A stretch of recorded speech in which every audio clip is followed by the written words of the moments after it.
What a day. Progress made today. I'd like to share. Thanks for joining me. Day 7. Alignment of the wheels, the chain, the sprocket, the swinging arm. Time to get everything bolted up and tight so I can check alignment. And there was time for a photo shoot, so stick around.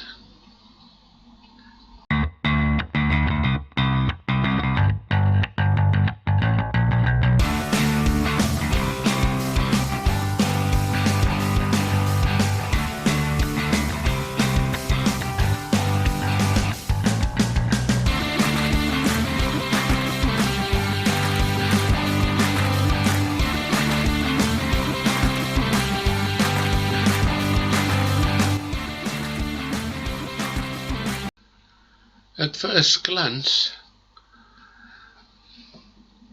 if we were to skip to the end, there doesn't seem to be a lot achieved today, but it was all major progress. The mock-up suspension at the rear, the width of the swinging arm, wheel spacers, it all had to be done. A lot of the bolts will be replaced just to make it look pretty, and there may be an element of paint involved on certain of the steel tubes and parts. So what did I do? Well, I'd made a good start on the seat loop, and I really want to get to the point where the bike was self-balancing, so I could start to visualize engine position and mounting.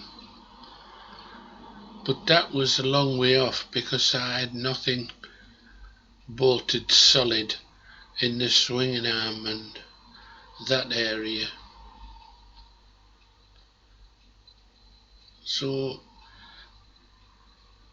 stud bar cut to length, spacers found in my workshop. You can't take any shortcuts with the spacers. When the spacers butt up against the inner race of any wheel bearing, that's where they have to contact.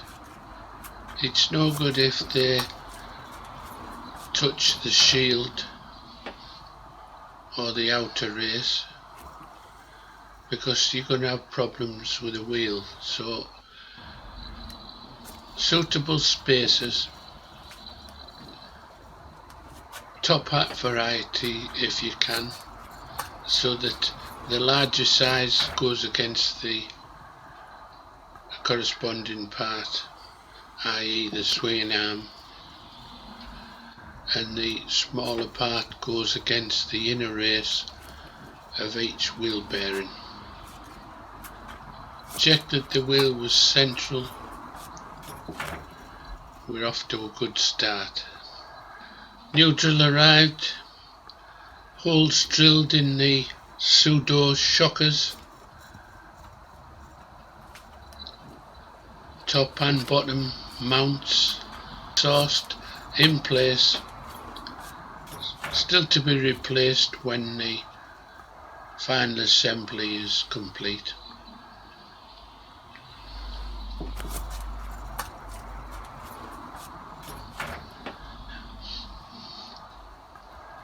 And it was time to take the bike outside, block it up and visualise how to mount the engine. Still nagging away at me that I wanted a paddock stand for it. So I'd already used part of the paddock stand that I owned for the seat loop, so I might as well use the bottom of it to create one. It was just a case of working out where to cut it and then refitting the couple of top parts to the pivot point. Lo and behold, we had a self-standing mini bike. Paddock stand lifted the wheel quite a way off the ground, but better too much than too little. And it's a joy to see the wheel spinning freely. That's the rear wheel. Everything in alignment. It's got a right hand side disc brake and a left hand side large sprocket. Both clearing the swinging arm okay. Everything in alignment. Pat on the back time, it's all coming together well. And I can start to visualise how to mount the engine. But running out of energy, all I had left in energy was enough to have a photo shoot. It was a landmark occasion, so time to get the turntable out, mount the bike on the paddock stand on the turntable, take some video, try and get myself in the shot just to mark the occasion, and then just to make sure I got everything I wanted, got my trusty DJI Spark drone, put that up and filmed the bike again. So we're all set to visualize mounting the engine. We're all set to start on another major milestone. There's going to be lots of looking at visualization because there's a few issues involved with mounting an engine. Rigidity, vibration, safety. If I'm going to use a flat plate underneath to sit the engine on, I might as well use it as a crankcase guard. On trials bikes I had, and even on a Mini Cooper that we had in the house at one time, owned by one of my sons, all had bash plates to protect the gearbox on the Mini, and a bash plate on my trusty Bultaco Trials bikes many moons ago. So following on from that, any plate I use to mount the engine will also act as a bash guard.